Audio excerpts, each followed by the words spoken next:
Assalamualaikum warahmatullahi wabarakatuh. Hmm, Baik, saya mulai kuliah kita hari ini.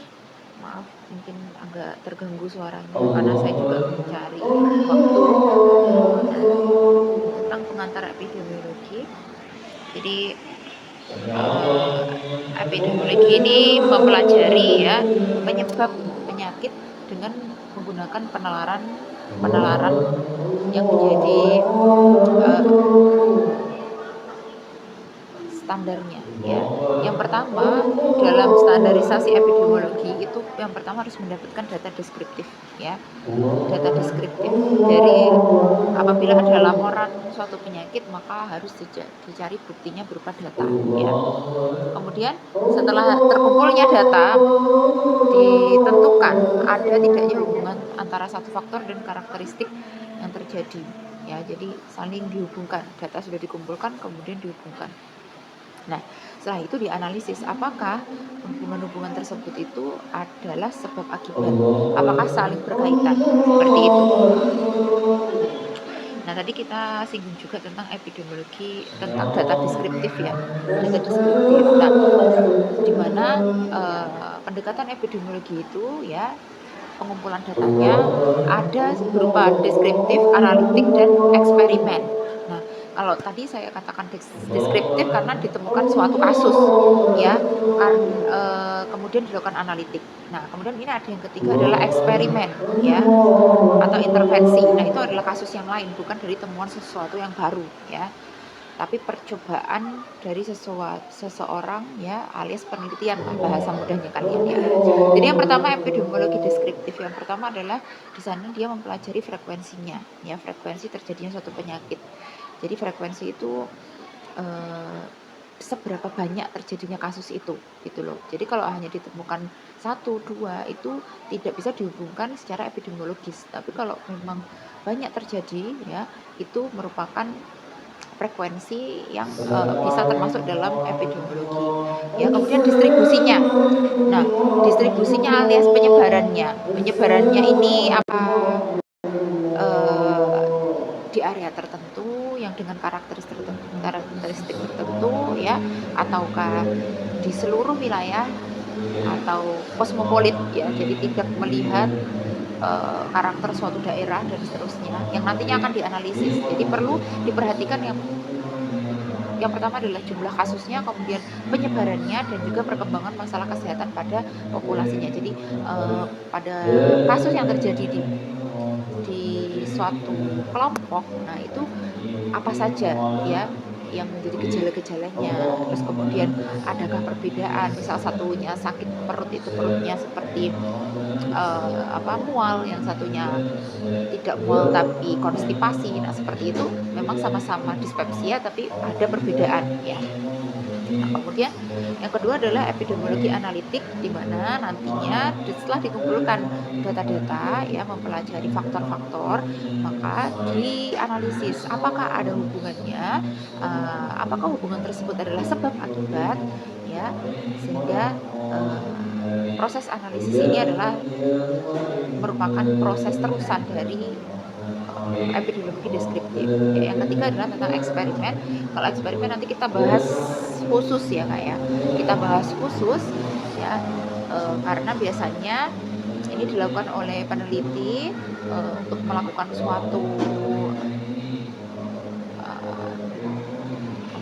penelitian ya, misal melihat pengaruh suatu populasi yang rutin mengkonsumsi alpukat dengan yang tidak rutin mengkonsumsi, apakah ada potensi untuk tidak sakit jantung atau tidak. Nah, seperti itu dianalisis dulu melalui epidemiologi eksperimen.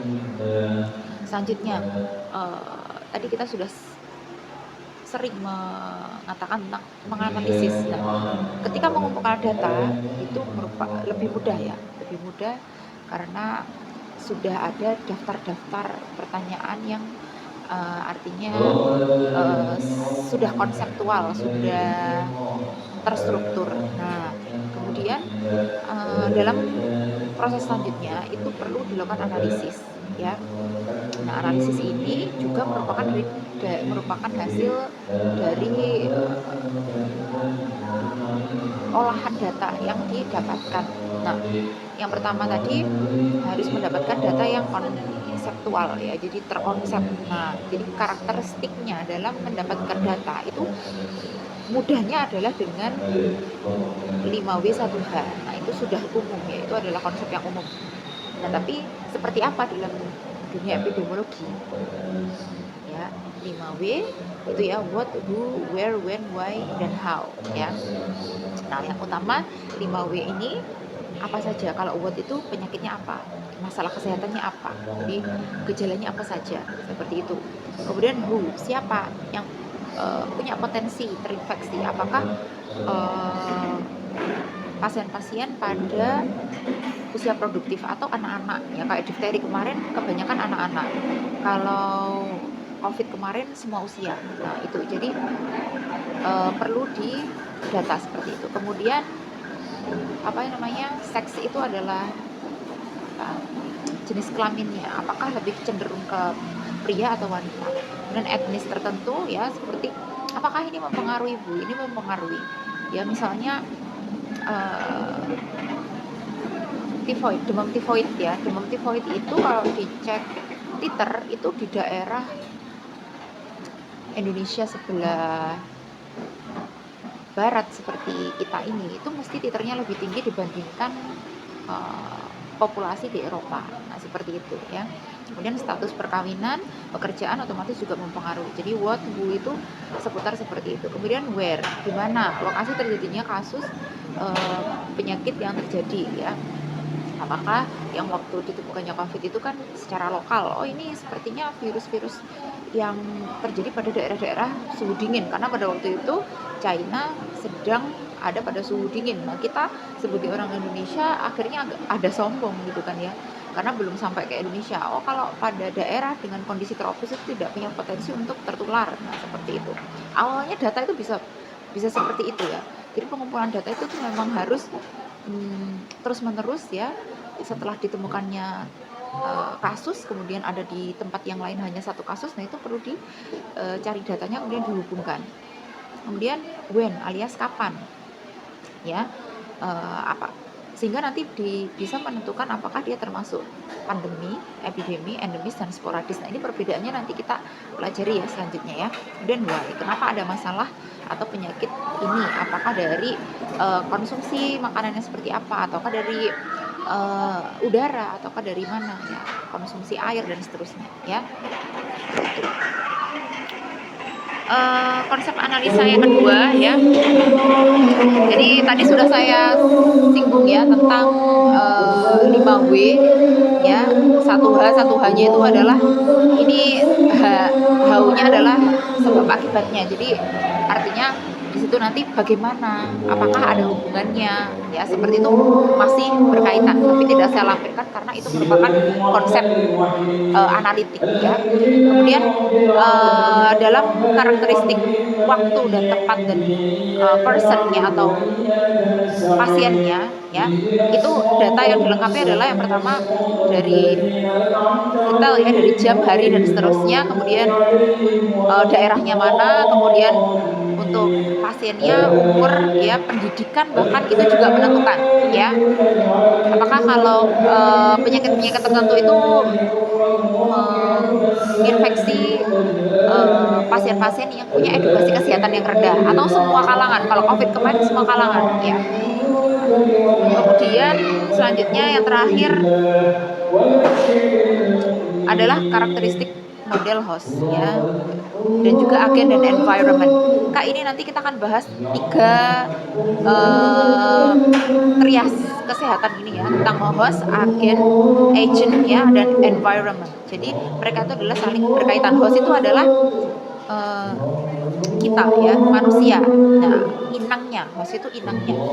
Kemudian agen itu adalah agen infeksinya, apakah bakteri, parasit, virus, atau memang dari keturunan. Kemudian environment, apakah em, faktor fisik, biologis, dan sosioekonomi ini mempengaruhi ya. Jadi trias ini sangat saling berkaitan ya. Apabila tidak seimbang maka akan terjadi yang namanya sakit. Nah, seperti itu. Jadi proses terjadi sakit itu salah satunya adalah ketidakseimbangan antara host, agent, dan environment. Itu bagaimana nanti kita bahas di pertemuan selanjutnya. Buatlah 5W plus 1H boleh itu tentang suatu penyakit. Penyakitnya boleh apa saja, penyakit infeksi, penyakit metabolik, atau sindroma boleh.